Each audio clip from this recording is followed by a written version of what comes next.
We're here again up in Prescott, Arizona, right off of Walker Road by Lenox Lake. And today we're doing a peak called the Bigelow Peak, otherwise known as Biggie Peak. Some guy just called it that, and there's really no real reason other than it's kind of cool with the name, but it's far from being a large, big peak. It's actually just a regular peak out here, but the difference is that this one has absolutely no trail to it. It's short, but it's going to make it a bit interesting because we have no trek map. There's no trail. The last bit of reporting that I have read online about it is that it it has some cairns and maybe some ribbons that someone placed up here along the way. Rumor has it that there's really good views of Lenox Lake on top, and maybe, if we're lucky, even a register. So shout out to this gentleman named Peter that apparently cut his way through to make it more of a friendly trail for other hikers, and his friend for putting up some ribbons along the way. But again, that was 9 years ago. So we'll see what we have today and how easy this will actually be to get to the summit of this. So let's get started and see what happens.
Kind of ran into a roadblock here where it's just way too dense of brush and manzanita and probably thorns and all the other things you can think of.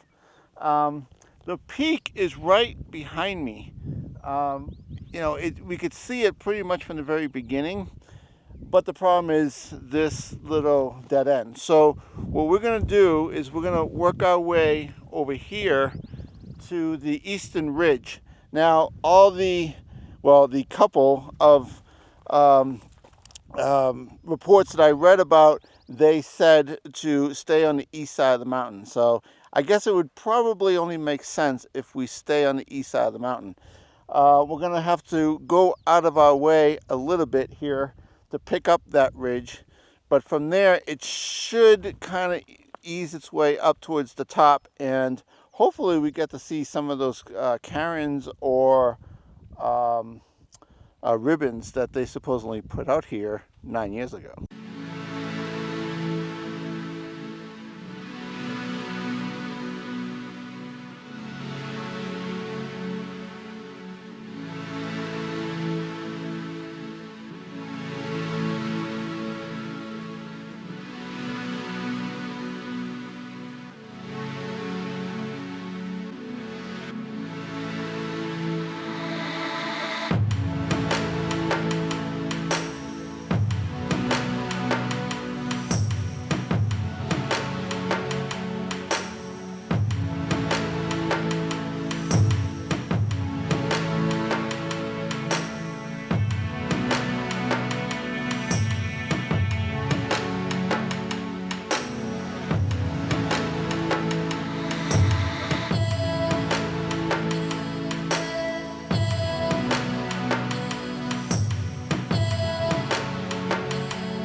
You wouldn't believe it unless I told you, but we're actually on a trail now. Wasn't easy getting onto it. Going through some of that thick brush was not ideal. However, there was nothing pointy about it, and most of it was dead. So it made breaking pretty easy. I believe the peak is right over my shoulder here, and hopefully, this trail goes to the top without any more major bushwhacking, because I think both of us were probably milliseconds of quitting this hike and going back. So it's good that we pushed a little bit further through and we're on this trail, and hopefully it brings us to the top.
We made it to Bigelow Peak, and as you can see right here, there's a nice little summit stack of rocks, and inside those rocks is actually a register.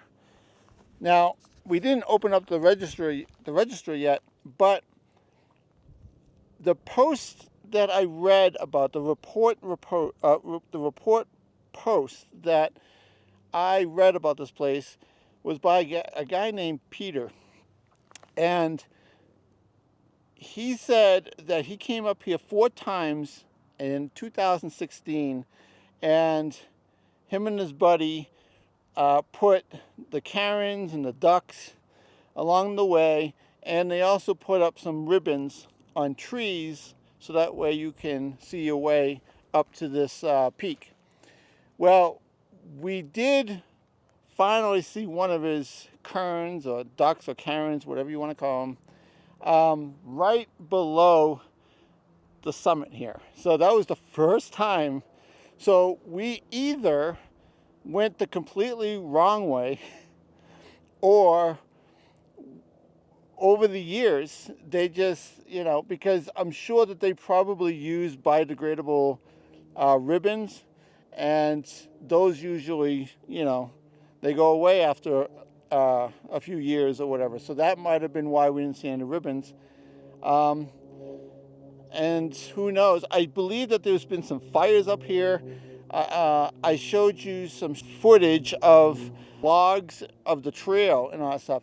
So I had a feeling too that this trail that we were on, that beautiful trail down below before we got off it, is actually relatively new. Because, there's a lot of just fresh cuts along the trails of big logs, big trees, big trunks or whatever. So we're going to find out the truth, because once we leave the summit here, we're going to try our best to follow those those Karens or ducks on the way down and see how much they help us. If we lose them, we don't see them, and we kind of go way off track, then we're going to have to avoid that mission and go back down to that trail, and that will bring us all the way back down to towards the Jeep. So short hike. It was I have 2.3 miles that got us up here in about 1,222 feet gain. But it was not easy. It was a heck of an adventure. A lot of bushwhacking. Enjoyed some trail for a little bit.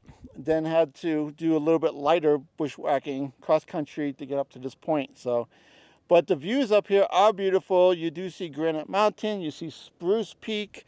You do see Lenox Lake, which is very, very low right now because we haven't had rain up here in a long time.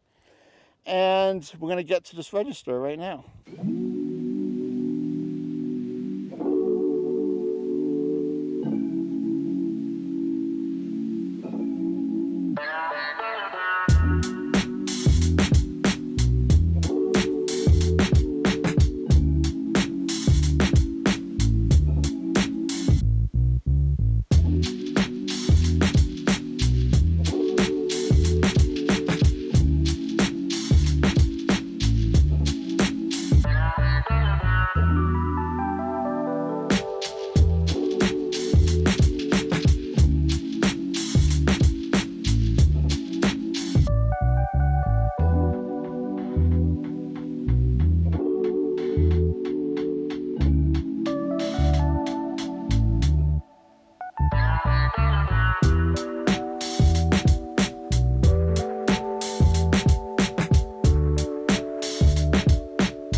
We made it back down for Bigelow Peak.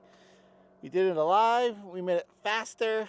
We actually made up a mile on the way down by going the correct way. So, yeah, all that bushwhacking we did on the way up was for fun, really.